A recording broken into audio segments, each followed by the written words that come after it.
Olá, amigo, olá, minha irmã, que a graça e a paz do Senhor esteja com você.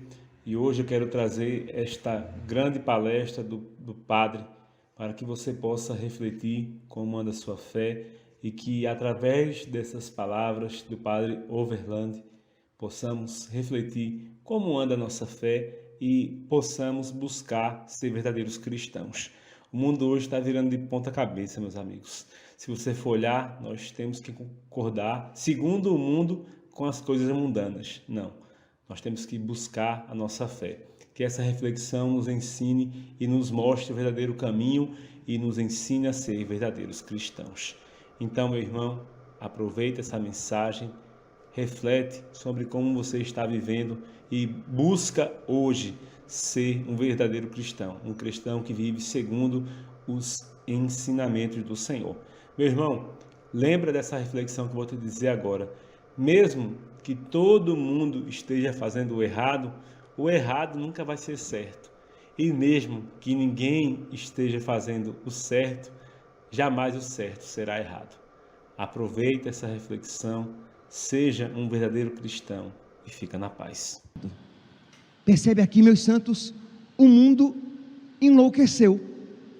Isto é, você pode criticar e falar mal das coisas mais sagradas, mas você não pode criticar a opinião daqueles que detêm o poder da comunicação. É uma ditadura da opinião, é uma criminalização da opinião, porque se você não pensar como eles, você será tratado como criminoso e será cancelado, não apenas dos meios de comunicação, mas será cancelado. Vão lutar até para tirar o seu emprego, para tirar o seu pão, para que você morra, porque você ousou criticar aquela opinião. As pessoas não têm mais liberdade de criticar, de manifestar a sua opinião, que ninguém vai dizer que a opinião desse rapaz foi desrespeitosa. Ele foi até respeitoso demais, foi muito respeitoso, mas mesmo assim, como ele resolveu se levantar contra aquela postura louvada por todos, ele foi cancelado. Percebe, meus santos, o quanto isso deve iluminar a nossa atitude? Isto é, se nós cristãos começarmos a viver na sociedade, começarmos a viver a nossa fé, mas sempre procurando o quê? Eu quero evitar problemas, não quero entrar em assuntos problemáticos. Não tenha dúvida, meu santinho, de que a nossa fé vai se tornar cada vez mais criminalizada. Nós teremos cada vez menos liberdade. Nós temos que ter esta atitude, nós temos que ter esta liberdade de dizer: não, eu vou, com todo o respeito que for necessário, mas eu vou manifestar, eu vou fazer aquilo que deve ser feito e que não pode não ser feito. Que como é que o mundo elogia, enaltece o pecado e muitos aplaudem, mas quando alguém denuncia o pecado, quando alguém denuncia, acredita que aquilo é mal, que os maus o critiquem, já é esperado, mas que aqueles que deveriam ser bons não façam nada, é muito triste.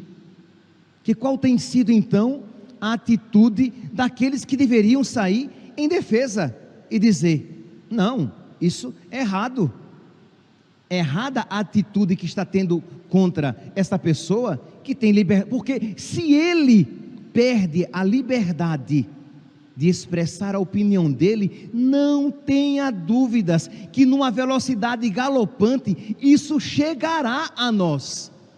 Que a nossa ilusão é de achar: não, mas isso daí é apenas com ele. Chegará a nós, quando colocarão uma mordaça naqueles que estiverem nos púlpitos, quando colocarem uma mordaça naqueles que têm a missão de ensinar, porque isso chegará. Não tenhamos dúvidas, quando nós lutamos pela liberdade em todos os sentidos, nós estamos também lutando pela liberdade de pregar o Evangelho, porque se alguém não tem a liberdade de emitir uma opinião contrária a uma, digamos, opinião que parece prevalecer em muitos ambientes, isso pouco a pouco chegará também nos nossos meios. Então, meus santos, essa atitude aqui que Jesus nos apresenta no Evangelho, isto é, ele sabia que se aquilo fizesse, ele seria criticado, ele seria perseguido e futuramente, pela sua atitude, ele vai morrer, mas ele nos ensina que nós devemos buscar a glória de Deus, a vontade de Deus, a verdade, e que se por isso nós precisarmos sofrer, nós precisamos estar dispostos a isso. Eu recebi nesta manhã uma frase de um escritor cristão, C.S. Lewis, que é muito iluminadora. Ele diz assim, que no futuro os homens enlouquecerão e pegarão um que não é louco e o sacudirão dizendo: você é louco, você não é como nós. Isto é, o mundo enlouquece, pega uma pessoa que não é louca, a sacode e diz: você é louco, você não é como nós. Então isso acontecerá conosco. Isto é, as pessoas vão começar a nos perseguir simplesmente porque nós não compartilhamos daquela loucura. Ai dos tempos, diz o profeta Isaías, quando disserem ao preto, branco, quando disserem ao mal, bom. Isto é, começa tudo a ser subvertido.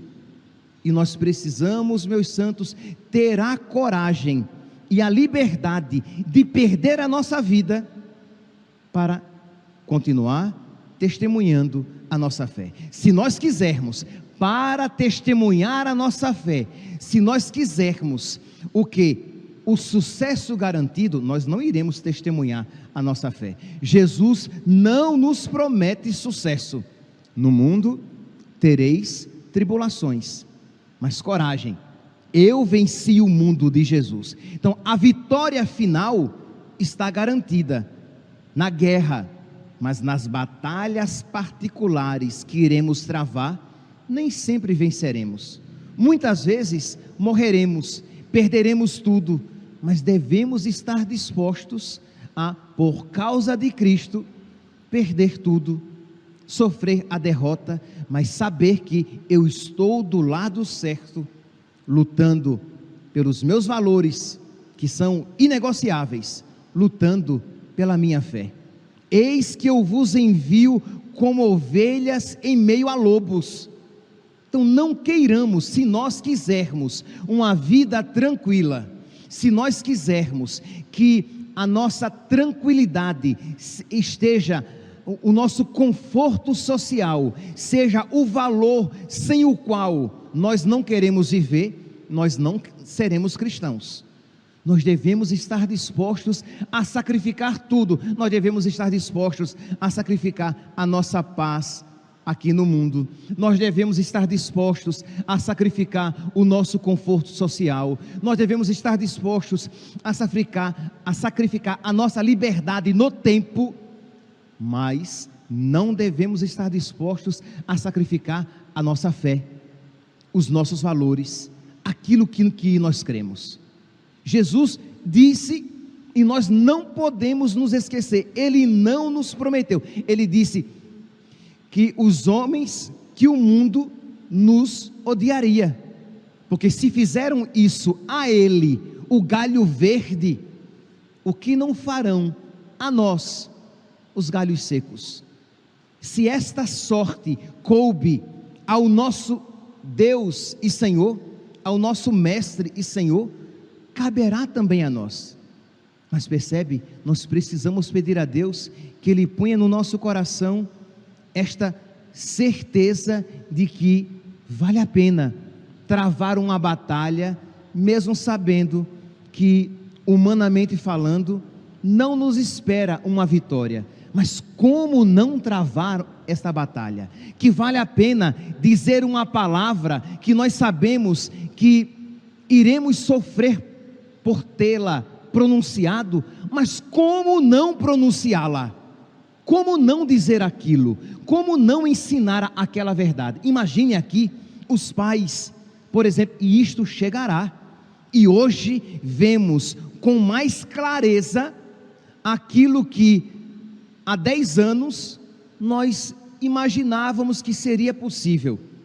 Mas se nós tivéssemos homilias gravadas de 10 anos, eu teria como provar que há 10 anos isso eu já falava. Chegará o tempo, e nós já estamos aqui no Brasil, bem próximos, no mundo, isso já está acontecendo, em que para educar os nossos filhos, segundo a fé cristã, nós precisaremos ser tidos pelo mundo como criminosos.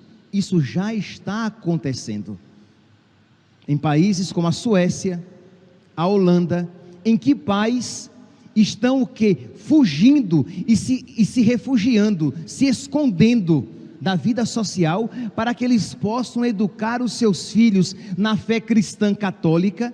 Por quê? Porque ensinar ao menino, ensinar àquela criança o evangelho é tido como uma deturpação da sua consciência, porque quando você ensina aquele menino que Deus é um só, e que Deus deixou uma religião no mundo, logo é óbvio que por causa de Deus, não por causa de nós, existe uma religião melhor do que as outras, e só existe uma religião salvífica. Ora, se eu digo então que só existe uma religião verdadeira, e eu ensino isso ao meu filho, eu estou ensinando, segundo o mundo lá fora, eu estou ensinando o meu filho a ser intransigente, a ser fundamentalista, porque o que eu devo ensinar ao meu filho é o quê? Que todas as religiões são boas, que o que importa é ter uma religião.